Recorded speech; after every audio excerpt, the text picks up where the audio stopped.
Ya.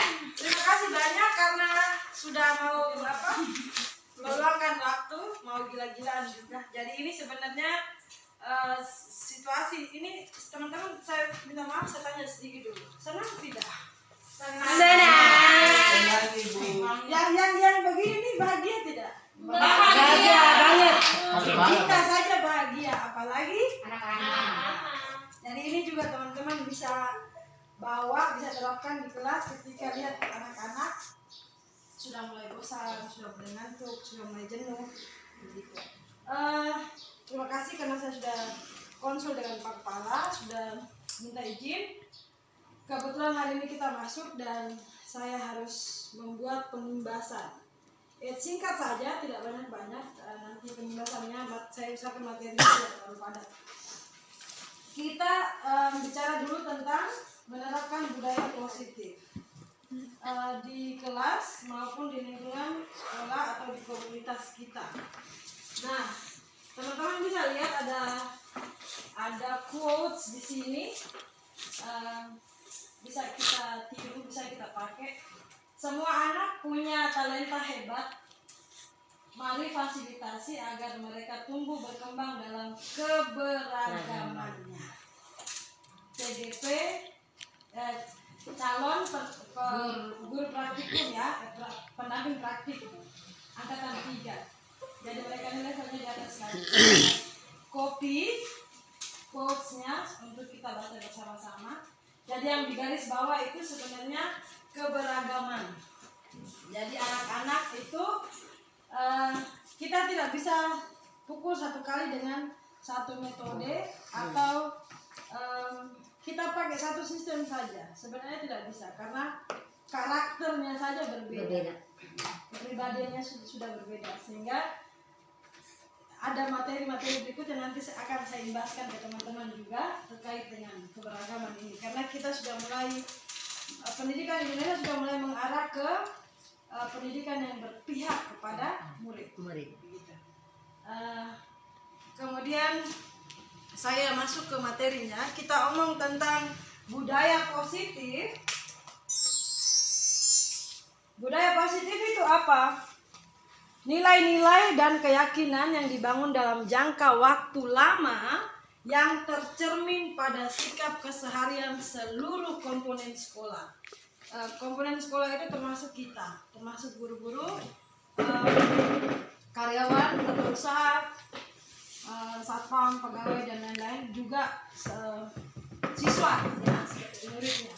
Jadi nilai-nilai dan keyakinan yang dibangun dalam jangka waktu lama itu sudah budaya yang bersifat positif. Jadi kalau yang kita bangun itu budayanya negatif, kita bangun itu negatif, berarti menjadi budaya nanti lama-kelamaan kalau kita anut. Nah, sekarang kita diminta untuk membudayakan hal-hal positif dalam komunitas sekolah kita. Ada 2 cara. Yang pertama, kita bisa membuat kesepakatan kelas sebagai langkah awal dalam membangun budaya positif di sekolah. Yang kedua, menciptakan visi sekolah untuk membangun budaya positif yang berpihak pada murid. Ini yang nanti di lokakarya ketiga, saya bersama Pak Kepala, juga teman-teman yang lain, bersama kepala sekolahnya masing-masing, kami hadir di lokakarya ketiga untuk bicara soal ini. Yang langkah kedua, jadi itu sudah ranahnya pimpinan ya, pimpinan lembaga.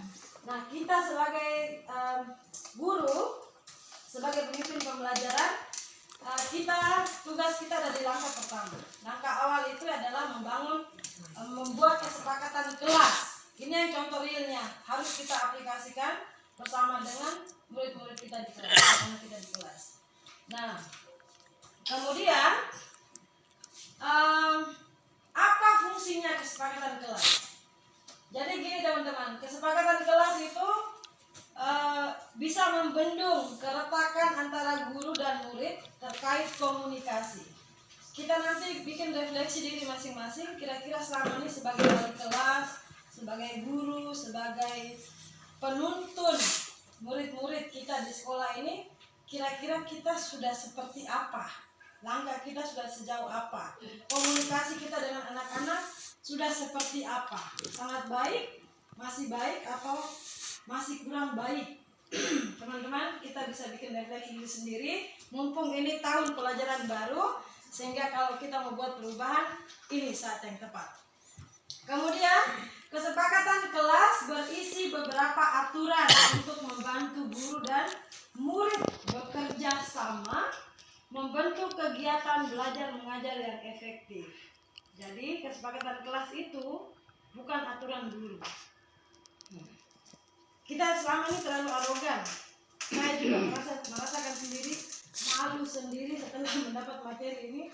Rasanya kayak saya sombong sekali menjadi orang dewasa, menjadi seorang guru begitu, yang selama ini siswa harus ikut saya punya mau begitu kan. Padahal itu salah. Jadi kesepakatan kelas tidak hanya berisi harapan guru terhadap murid, kita selama ini begitu tuh menuntut, tetapi juga harapan murid terhadap gurunya. Jadi mereka harus bicara juga. Saya mau guru yang seperti ini. Selama ini begini-begini, saya maunya begini sebenarnya. Kekurangan anak-anak kita adalah mereka masih takut berbicara, malu berbicara. Kenapa mereka takut dan malu? Karena kita tidak memberi ruang, gitu selama ini. Kesepakatan kelas disusun dan dikembangkan bersama oleh guru dan murid. Gitu ya teman-teman. Kemudian kita lihat di sebelahnya ada proses pembuatan melibatkan siswa. Jadi syarat kesepakatan kelas itu guru harus mengajak siswanya untuk berkomunikasi, untuk membicarakan kira-kira kelas kita ini akan seperti apa ke depannya. Gitu. Kemudian yang kedua, hindari kata tidak boleh dan jangan. Disarankan menggunakan kata-kata positif. Kenapa?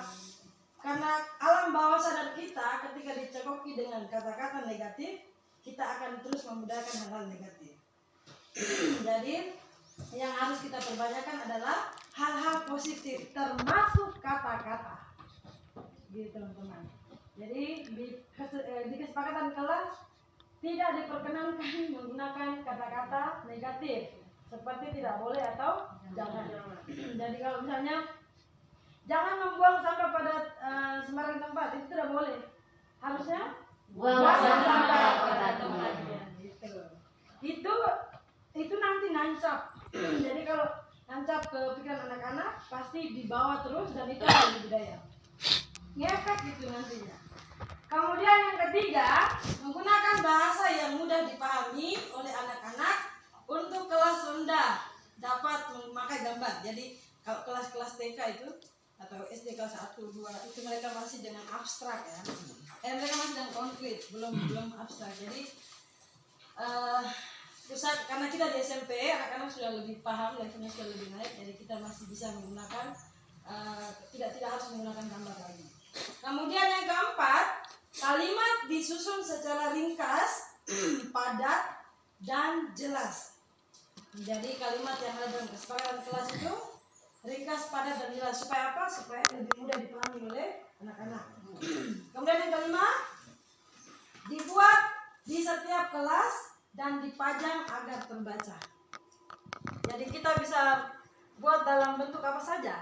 Bisa dibikin baliho, bisa dibikin poster, bisa dibikin seperti ini yang sangat sederhana, yang saya tempel di lemari itu boleh. Kemudian jumlah kesepakatan tidak terlalu banyak, jadi dia tidak boleh lebih dari 10. Bisa teman-teman? Bisa. Oke. Panduan membuat kesepakatan kelas. Yang pertama, tanyakan pendapat murid. Misalnya, bagaimana kelas impianmu? Kelas yang kamu inginkan itu seperti apa? Banyak anak-anak yang menjadi melanggar aturan karena dia merasa tidak didengarkan. Dia merasa tidak didengarkan, sehingga dia bikin yang aneh-aneh begitu. Kemudian yang kedua, tanyakan ide dari murid untuk kelas impiannya. Jadi kita ngajak ngobrol nih, karena dia harus mengeluarkan ide-ide. Misalnya, menurut kalian apa yang harus kita semua lakukan untuk mencapai kelas impian itu? Ingat, apa yang harus kita lakukan, artinya guru juga. Guru juga melakukan ya, tidak membiarkan anak-anak sendiri. Yang ketiga, ambil kesimpulan dari ide-ide tersebut. Jadi setelah berdiskusi dengan anak-anak, mereka mengeluarkan ide-ide mereka, kita mulai buat kesimpulan. Oh, jadi kira-kira maunya mereka seperti ini. Yang keempat, ubah semua ide tersebut menjadi kesepakatan kelas. Ingat sekali lagi, menggunakan kalimat positif dan buat penekanan pada kata-kata positif.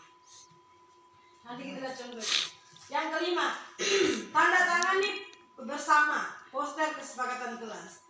Jadi gurunya tanda tangan, setelah itu anak-anaknya juga ikut tanda tangan. Lalu kita bilang, ini kesepakatan kita bersama, bukan aturan gurunya. Masa kalian buat aturannya langgar sendiri? Jadi kesepakatan kelas itu sekaligus menjadi reminder, menjadi pengingat untuk anak-anak di kelasnya. Ingat, kita sudah pernah sepakat yang begini. Kemudian yang keenam, lihat bersama poster kontrak kesepakatan kelas. Jadi harus ada evaluasi dan refleksinya. Nah, tanyakan sebagai kontrol, apakah kesepakatan kelas telah dilaksanakan dengan baik? Jadi kesepakatan, apalagi ini hal baru ya teman-teman, selalu ada evaluasi. Jadi evaluasi bisa laksanakan secara berkala, tergantung teman-teman menyepakati bersama anak-anak di kelasnya. Jadi kalau misalnya ada pelanggaran atau ada kesulitan, diskusikan lagi dengan anak-anak. Kira-kira di awal semester, pertengahan semester, atau di awal tahun pelajaran, terserah teman-teman. Oke. Jika murid melanggar kesepakatan kelas, katakan dengan objektif, Bapak atau Ibu lihat kamu terlambat menyerahkan 2 tugas sebelumnya. Nah, kira-kira seperti apa? Lalu menyatakan pikiran dengan pernyataan saya. Barangkali Bapak atau barangkali saya tidak terlalu jelas menyebutkan waktu pengumpulannya, atau mungkin ada yang membuatmu terlambat menyerahkan tugas pada waktunya. Ingat teman-teman, anak-anak memiliki background atau latar belakang yang berbeda. Kemudian yang berikut, nyatakan perasaan Anda. Nah, waktu melihat kamu belum menyelesaikan tugas, Bapak kecewa atau Ibu kecewa, gitu ya. Teman-teman nanti coba dipraktekkan lalu lihat hasilnya, pasti beda. Kemudian tunjukkan tujuan yang Anda inginkan. Bapak atau Ibu ingin kamu menunjukkan tanggung jawabmu dengan menyerahkan tugas pada waktunya. Bisakah kita membuat rencana yang dapat membantu kamu melakukan hal ini? Dia selalu memakai kata tidak. Artinya guru juga melibatkan diri di sana. Kemudian, jika pelanggaran dilakukan berulang, bagaimana? Nah, jika tidak berhasil, review lagi. Teman-teman tahu review? Melihat kembali ya kesepakatan tersebut, merefleksikan kondisi apa yang kurang mendukung dan memperbaiki kesepakatan yang telah dibuat. Jadi kesepakatan kelas itu bisa dibuat, bisa di review, bisa diperbaiki teman-teman. Jadi tidak harus paten, tergantung kesepakatan dari guru wali kelas dengan anak-anaknya. Nah, kesepakatan kelas ini juga tidak hanya dilakukan oleh wali kelas, tetapi guru-guru mata pelajaran. Ketika dia mau memulai pelajaran, dia bisa membuat kesepakatan kelas. Ada Elvi pernah lihat saya buat itu di kelas 8B. Iya. Nah, jadi selama kegiatan misalnya mereka bilang siswa harus aktif. Nah, bertingatkan mereka saat bertanya, guru bertanya lalu tidak ada yang menjawab. Nah, ini kesepakatan kelas, katanya harus aktif gitu. Jadi di situ juga memacu anak-anak untuk kembali lagi. Teman-teman bisa lihat, saya kasih contoh beberapa kesepakatan kelas. Ini dari SMP 1 Menes. Kesepakatan kelas itu kita kreasikan sendiri teman-teman. Jadi mau ditulis tangan, mau diketik, baru ditempel atau bagaimana terserah. Nanti diatur sendiri dengan anak-anaknya. Intinya syarat-syaratnya tadi menggunakan kalimat positif, tidak boleh lebih dari 10 poin. Sedikit juga baik. Intinya anak-anak bisa melakukan dengan konsisten begitu. Misalnya ini, kesepakatan kelas. Aku harus 1. Membuang sampah pada tempatnya. 2. Meletakkan barang pada tempatnya. 3. Berbicara yang sopan. 4. Mendengarkan guru dan teman. 5. Kerjasama. 6. Mengerjakan tugas sesuai dengan waktu yang ditentukan, yang diberikan. Kita BDR. Tetapi besok kelas 8 datang kah? Ya. Teman-teman balik kelas bisa curi waktu besok untuk bikin kesepakatan, lalu difoto, dikirim ke grup kelasnya, boleh, tidak apa-apa. Nanti lusa kelas 9, kelas 7 sudah lewat tadi, tapi tidak apa-apa. Nanti bisa janjian dengan anak-anak untuk ini ketemu atau janjian. Kesepakatan kelas itu tidak harus ketemu langsung, lewat grup-grup juga boleh. Adik-adik, hari ini kita mau membuat kesepakatan kelas. Jelaskan singkat dulu kesepakatan kelas itu apa. Rangsang mereka supaya mereka bisa bicara. Mereka bisa mengeluarkan ide dan apa yang mereka mau tentang kelas mereka ke depannya. Ketika kita sudah buat lalu tidak BDR lagi, kesepakatan kelasnya tinggal diperbaiki, dibikin view yang lebih bagus, ditempel di kelas, jadi sudah itu. Nanti tinggal dievaluasi. Intinya teman-teman, kita membuatnya dengan konsisten dan berlanjut gitu. Kalau panas-panas teh ayam ya budaya. Tutur kata sopan dan ramah.